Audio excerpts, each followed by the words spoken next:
money spent on advertising. So people are watching TV more than before. The traditional methods of distribution either become stagnant or declining.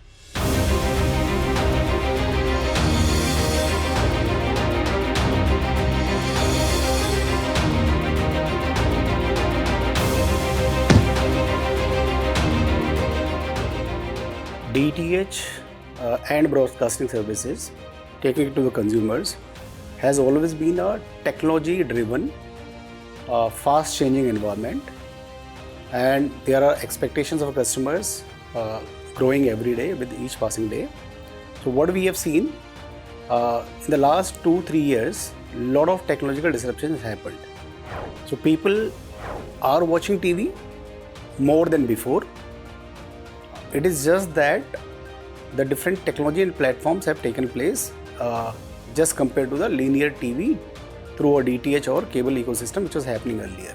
So what the DTH companies have done, they have pivoted themselves already, many of them, almost all of them, to offer a hybrid ecosystem of viewing to the customer. So like you say, Dish TV, for example, had taken an initiative somewhere in the month of March itself, March-April, we launched our Smart Plus services. So Smart Plus services of Dish TV is what? It's a dual services which is linear TV subscription as well as OTT subscription under the same subscriber ID under one single subscription without additional cost to it. So most of these DTH companies are doing that now. Even the MSOs are bundling their DTH channels along with some popular OTTs and offering it to the consumers in the name of, and we called it a very unique thing, which is customer doesn't want a scheduled appointed viewing any longer now. They want to consume the content of their choice anytime, anywhere, at on any device. So that is one big change which has happened. In fact, two of these changes: technological adoption and hybrid ecosystem evolving. The other thing which has happened, which is a regulator initiative, I would say, wherein the TRAI has recommended MIB for withdrawal of the license fee, which is around 8% today, and they have asked for immediate reduction to 3% and then going down to 0%. So that's one big change that has happened. The platforms have started driving usage-based engagement with the customers, irrespective of offering number of packs. We have started communicating very customized, segmented offers to the customers what they need. So not everybody wants to consume everything, and gone are the days where people used to count about, I have access to 600 or 700 channels. People are happy with 10-12 of their choices of channels along with some base pack which is recommended by TRAI already. So that's a big change which has started happening.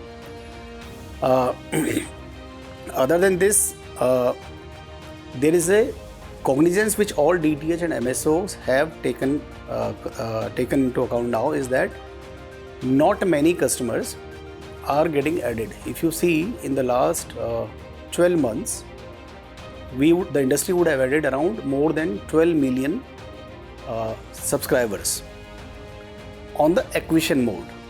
But has that resulted into net subscriber base going up by 12 million? The answer is no.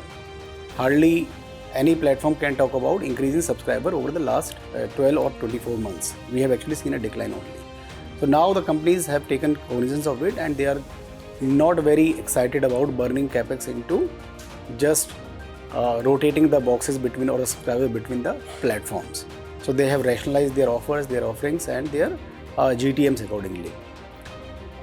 With the advent and with the proliferation of direct to home or direct to customer channels, the traditional methods of distribution are either become stagnant or declining, and more of the DTH industry and cable ecosystem is going direct to the customer, offering the services at the doorstep to the customers. It's like going direct to the customer. So these are 5-6 big changes which have happened in the industry in the last 1 year. See, it's a request which all the DTH platforms have had with the regulator and the government.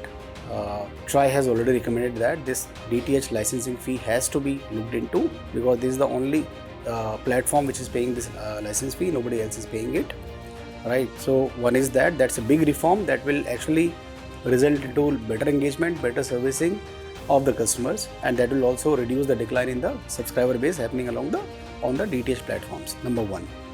Number two, although the ARPUs, average revenue per user of DTH platforms, has gone down last 2-3 years, but the price increase of broadcasters has not been stopped. In fact, in the last 2 years, there is almost 30% price increase which broadcaster has taken. So we as a conscious call at Dish TV have taken a decision that we will not pass on the cost to the customer. We will keep servicing the customer at the bare minimum level, which is permissible by our economics and all. And I think this is something which government needs to, the broadcaster need to look into. This has to be one reform where the pricing has to be kept under some guidance. So one is that. The third thing, there is a lot of content which is being made available to telcos, to broadband operators, to people who are operating triple play or quad play. The content actually, and even onto the OTT platforms, it is being priced arbitrarily and it is being priced differently. Some of the customers are actually getting the content free of cost along with some some primary service which they are taking from telcos or the broadband operators. So the content has lost value on TV, and this has to be looked into. That is one reform which broadcaster has to take initiative around. The fourth thing is the broadcaster also saying that the TV viewing or the money spent on advertising on TV platforms by different brands, including FMCG, is going down and it is shifting towards digital ecosystem. So if that is happening, which itself is an indicator that people are moving away from pure play TV viewing to hybrid ecosystem of viewing. So accordingly, the subscription charges to the platforms have to be normalized that way. So these are the good reforms that we are looking forward to from the industry stakeholders, broadcaster being one of them and regulator being the other, and accordingly the companies would, DTH platforms would pivot themselves. So I think that's what we look forward, and because it's about the new year, the upcoming year, so we wish all our viewers a very happy new year. Stay fit, stay healthy, and look forward to keep servicing our customers with increased vigor and exuberance.